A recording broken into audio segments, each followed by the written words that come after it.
Hey, algebra students. I believe now it's the Monday that we get back from break. So we're going to talk now about the point slope form for a linear equation. Okay, we're still dealing with lines, just so you know. Previously, we dealt with the slope intercept form. The new form that we're going to deal with is the point slope form. This is actually the easiest form to write the equation for a line in, but we typically don't leave our answers in point slope form usually, okay? Still dealing with linear equations, which means we're still dealing with lines, okay? Go ahead and write this down now. This is the actual point slope form equation. That's how we write lines in the point slope form. And just like the title says, pretty much we have a point and we know the slope.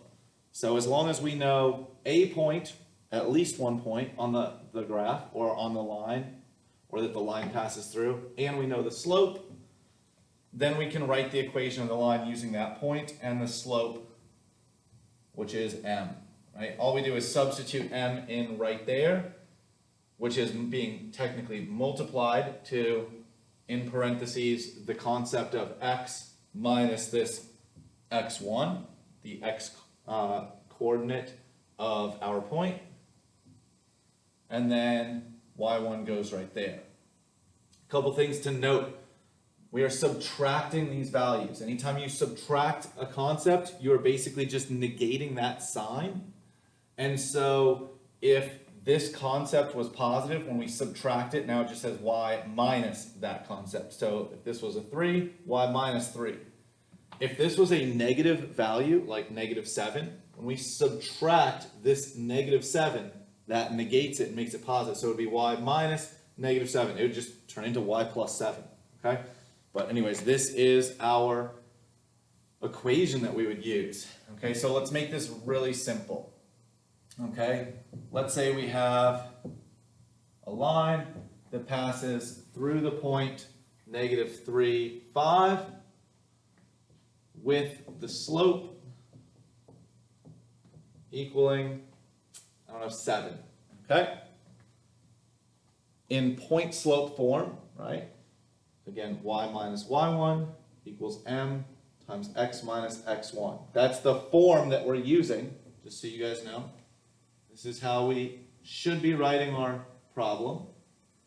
And this is as simple as it gets because we are just substituting in this y value of 5 equals slope of 7 times x minus x value of -3, okay? Except we would never leave it like this. But here you're seeing, right, this was a positive 5, it's now negated because we're subtracting. This was a -3, but what is minus a negative? That negates to become now a positive 3, okay? And this would be our final answer written in point slope form, okay? Press pause, rewatch this if you need to. I'll change the problem around ever so slightly. So again, we don't even have to calculate anything really. As long as we know in point slope form a point. Ooh, why am I keep using the same numbers?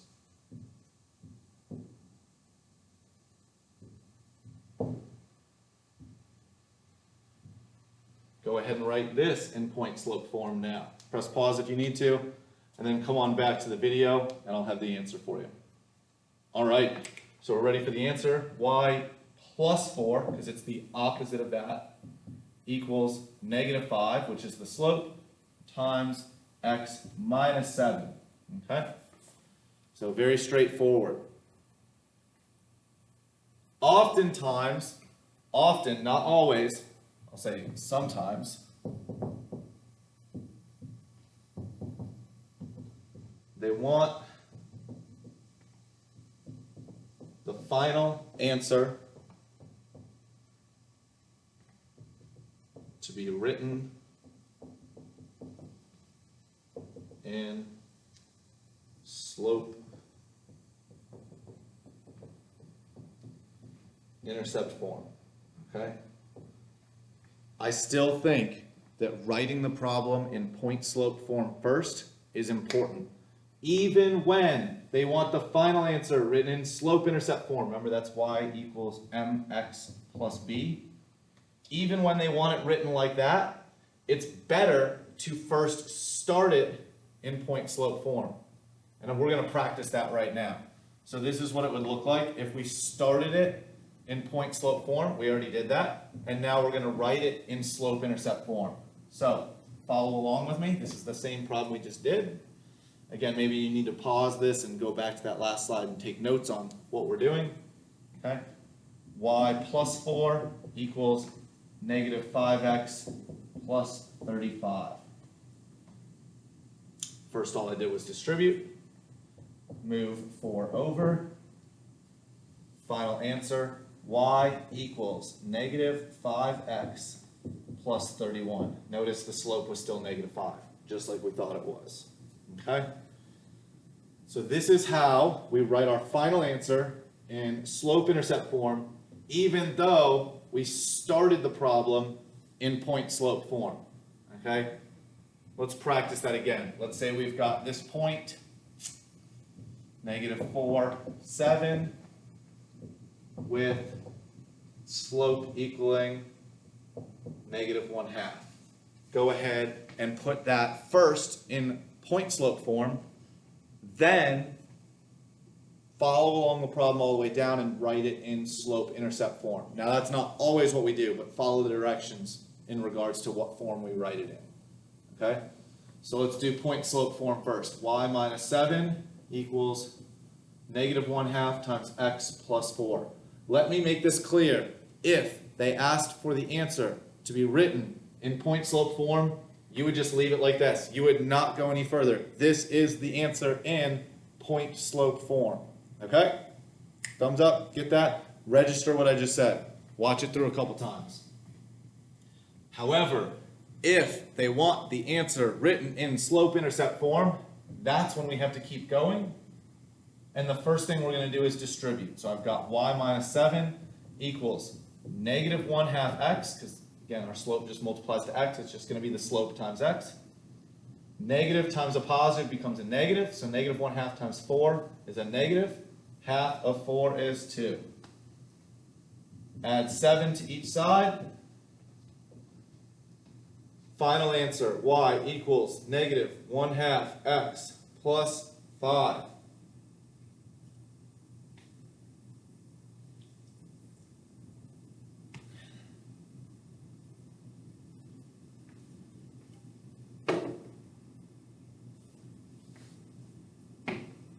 Slope-intercept form, point-slope form. Always depends on how they want it written.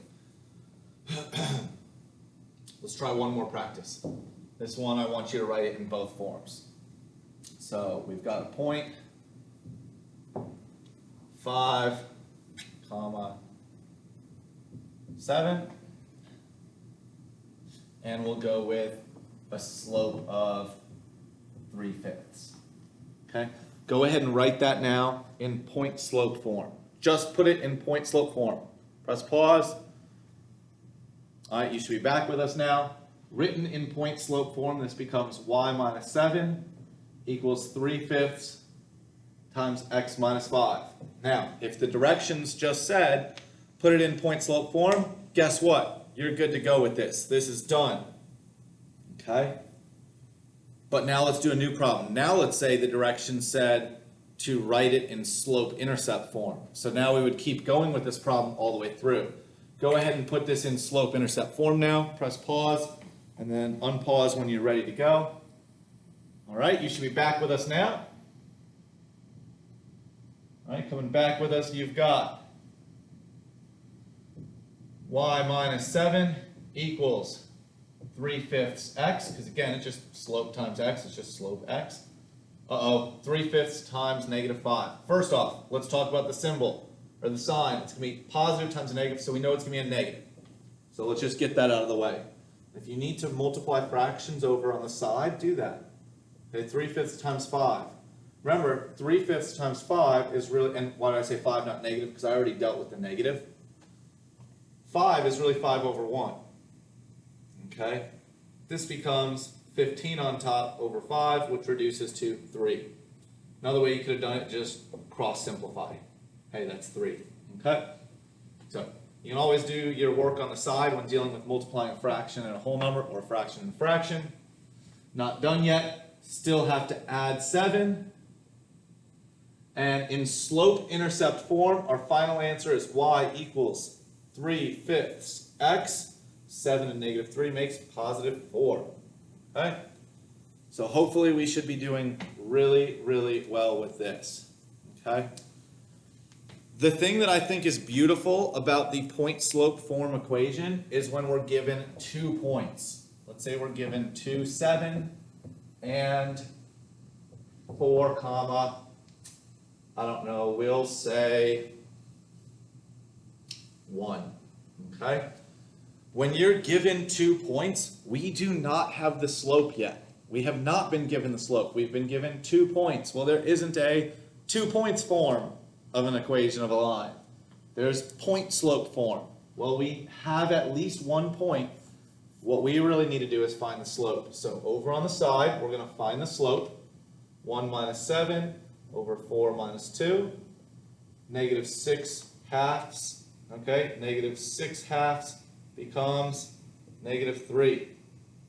So we actually now know the slope is negative 3. So now, guess what form we can use? The point slope form, because we have points and slope. Points, slope, multiple points. That's okay. We have at least a point and slope. I don't care which point you use. Choose whatever's easiest for you. For me, I'm just going to use the smaller numbered one. So I don't need this anymore. Okay? I don't need that at all, in fact. All right? So now I've just got y minus 1 equals the slope times x minus 4. And this is the problem written in point slope form. Now we can go ahead if we wanted to, if the directions told us to, which it's not. I'm just saying if we wanted to, we could now go ahead, negative 3x plus 12, y minus 1, add the 1, y equals negative 3x plus 13. So slope-intercept form, point-slope form. Guess what? You could have had 2 answers for the point-slope form. You could have chosen the other point. Y minus 7 equals negative 3 times x minus 2. This would have also worked out. Both are correct point-slope forms. Both would actually have gotten you to this answer as well if we were writing it in slope-intercept form. I'm going to have you guys practice that now.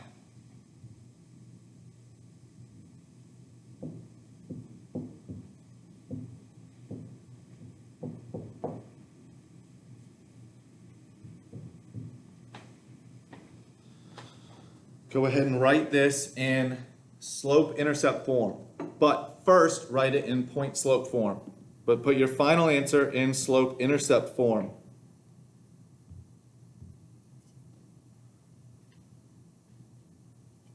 All right, in point-slope form, first we have to find the slope. M is going to be 11 minus 7 over negative 1 minus 3. So it's 4 over negative 4, so we know the slope is negative 1. All right?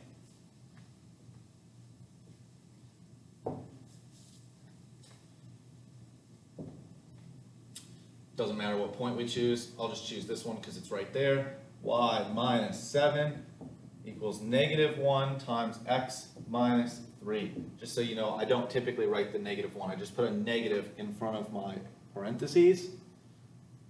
But when we go to distribute this, to put this in slope-intercept form, I do have to distribute that negative symbol. Okay? Y minus 7 equals negative x plus 3. Add 7 over. Y equals negative x plus 10.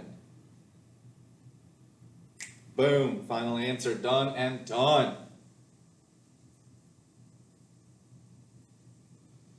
All right, write the equation now for this one between 4, 3 and 4, 5. That's right, I chose the points I wanted.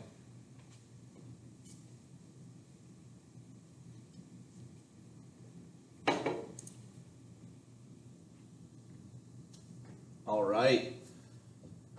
You should have seen a little trick. When you go to write the slope, 5 minus 3 over 4 minus 4. Uh-oh, big issue. Oops, sorry, can't do math. 2 over 0. That's right, I threw a problem in here for a vertical line, okay? So, here's what you do.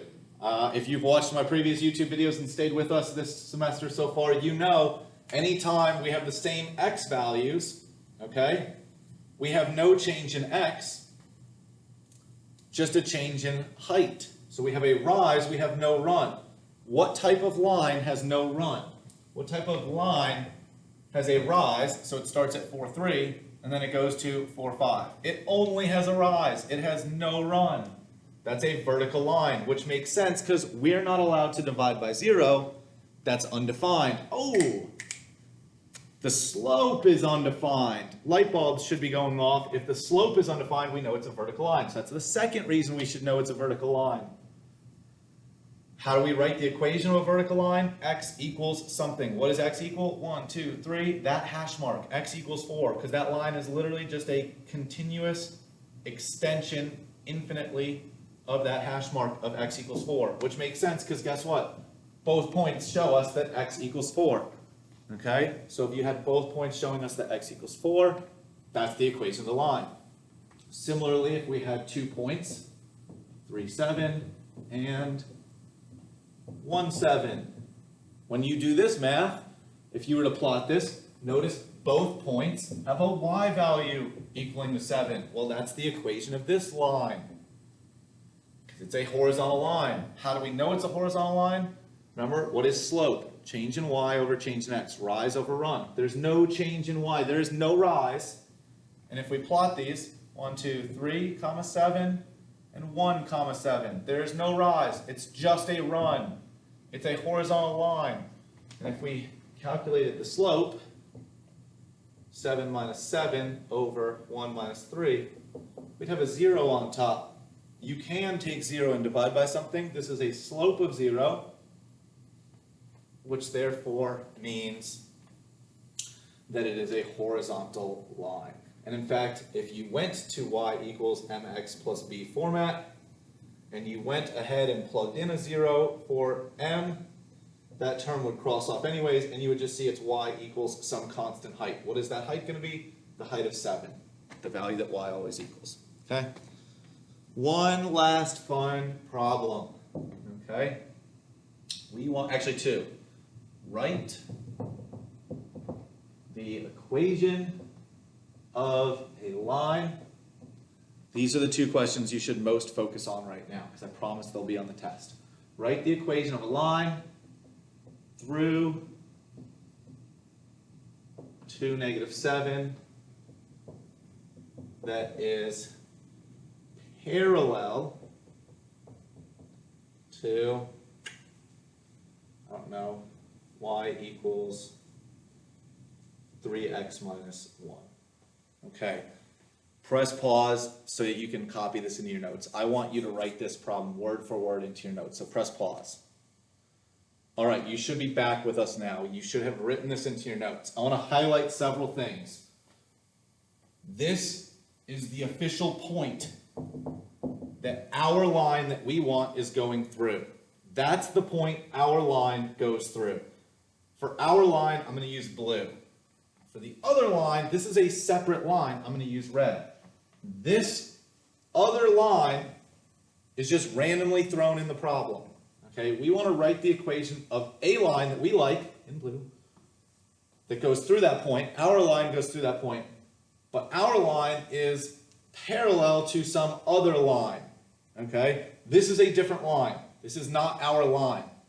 Our line is parallel to that.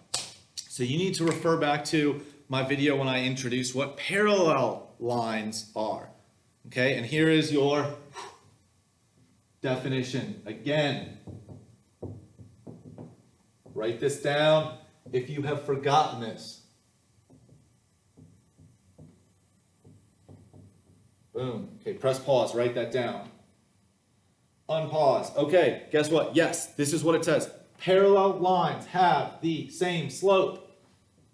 two lines are parallel if, check it out, they look like railroad tracks and they look identically sloped, okay? They have the same slope, meaning this line that is not our line, this line that is not our line has a slope of 3. We see it right there. The slope, right, this is in y equals mx plus b format. The slope is 3, okay? Our line has a slope of 3 because it is parallel to this line that has a slope of 3. This is a different line, but our line is parallel to this, which means our line now has a slope of 3. Notice I wrote it in blue because that's our line. Our line goes through that point with a slope of 3. Now that we know that information, we do not care about this line anymore. Now we have enough information to write the equation of this line because this is point slope form day and we have a point and the slope. Y plus 7, because it's negated that, it's the opposite of that, equals m, which is 3 times x minus 2. This is the answer written in point slope form. There you go. Remember how I said we were going to do 2 of these problems? First off, make sure your notes fully understand this. If you need to write some extra paragraphs of information about what I just did, do it. Pause this, rewind it a couple times, watch this problem through. Now we're going to do a similar one, okay? Let me write it real quick. Ooh, I can pause this video and then write it and it'll magically appear. I'm back. Okay, go ahead and write, I'm going to read this off, then I'll let you write it in your notes. Okay, write the equation of a line in slope-intercept form that goes through 0, -7 and is perpendicular to the line y equals 2x minus 5. Okay, good news is you can just press pause, write it down, and then keep going. Okay, so press pause. You should be back now. Let's talk about some key ideas. First off, side note, we're going to put our final answer in slope-intercept form. Maybe off on the side of your notes right now, write that down. It's like a little side thought. Write final answer in slope-intercept form. That's what they're telling us. Okay, so now let's talk about what's going on in our line. Our line has this point. Holy cow, that's a beautiful point. Not only do they tell us the point on our line, but this point has a 0 there. 0 for x means this is the y-intercept. So I don't actually have to start my problem in point-slope form. I guess I could, but I will not have to write y minus y1 equals m times x minus x1. I don't have to use this form. I can use y equals mx plus b because they give us the b value of -7. The reason I like that is because we want our final answer in slope-intercept form. So I put a little side note right there, slope-intercept form, final answer. Okay, once again, so write the equation of a line in slope-intercept form that goes through this point and is perpendicular to this line. So this is not our line, this is a different line, okay? This is a different line. So we need to understand what the idea of being perpendicular to this line means. And hopefully you've already watched my parallel and perpendicular line video, so you should already know this. But this is a concept that let's go back and review real quick. Perpendicular lines have negative reciprocal slopes. So put that in your notes. Press pause if you need to, and then come back to us. So perpendicular lines have negative reciprocal slopes. That's a huge definition. Need to know that. So let me give you now some examples of that. Here's some examples. 1/3 and -3. Notice one of them is negative, the other must be positive. That's what it means for them to be negative reciprocals of each other. One is positive, one is negative, okay? And then they're reciprocals. 1/3 and 3 are reciprocals. 1/7 and 7 are reciprocals. So 7 and -1/7 would be slopes of lines that are perpendicular. All of these pairings represent the slopes of two perpendicular lines, right? If I had 2/5 would be the slope for one line, guess what? The slope for the other line would be -5/2, right? We flip it and negate it, right? 4, we flip it, becomes 1/4, and negate the negative becomes a positive. -1/2 and +2. Hopefully this is all making sense. So these are examples of perpendicular line slopes because they're negative reciprocals of each other. Well, that's a lot of clutter. Okay, I'll start deleting some of these. So we have perpendicular line. Sorry, we have a line, and we want to be perpendicular to that line. The slope of this line is 2. Our slope needs to be a negative number, and it's the reciprocal of 2, so negative 1/2. So that's our slope. So now we know our point and our slope. And we could technically have written this in point slope form and then worked it all the way down to slope intercept form. However, they already give us the intercept. So our final answer, y equals a slope negative 1/2 x plus the b, which in this case is negative 7. Boom, final answer. Hopefully this has helped you guys. Okay. Final skill that I want to get into now. Graphing from point slope form. For time's sake, I'm not going to do like 10 examples, but maybe you could watch this example through 10 times. No, I'm just playing. Watch it through a couple times. I think it'll help. Okay. If we have the line y minus 3 equals, we'll say the slope is 5 times x minus 2. We are actually able to graph this line from this form right here. Okay? We're able to. What we first need to pull out is the point. The point comes from these two ideas, right? This is point slope form. And remember, it's the negation of that, so it's the opposite sign and the opposite sign. So we literally have the point 2, 3. We know that that point exists on our function, and we know our slope. So once we know our slope, we can just use rise over run to find our next point, right? From that point. So we don't even have to find the intercept. And in fact, when graphing from the point slope form, we're not finding the intercept. We're just pulling out the point and using the slope. So I would go up 5 and over 1. And that would take me to this. Okay? I don't actually know what that point is, so don't think that that point's right there. I just have these 2 points graphed. Okay? So let's try one more of those. Y minus 3 equals negative 2/3 x plus 1. First step, pull out the point. Negative 1 because it's the opposite sign. Positive 3 because it's the opposite sign. Negative 1, 1, 2, 3. Slope is negative 2/3, so down 2 over 1, 2, 3, over 3. Takes us to this coordinate right there. Boom. And that's our line. I don't need this anymore, I'm just saying. That's how I did it. I went down 2 and over 3. From this starting point that was right there. That's the lesson, guys. Hopefully this has helped.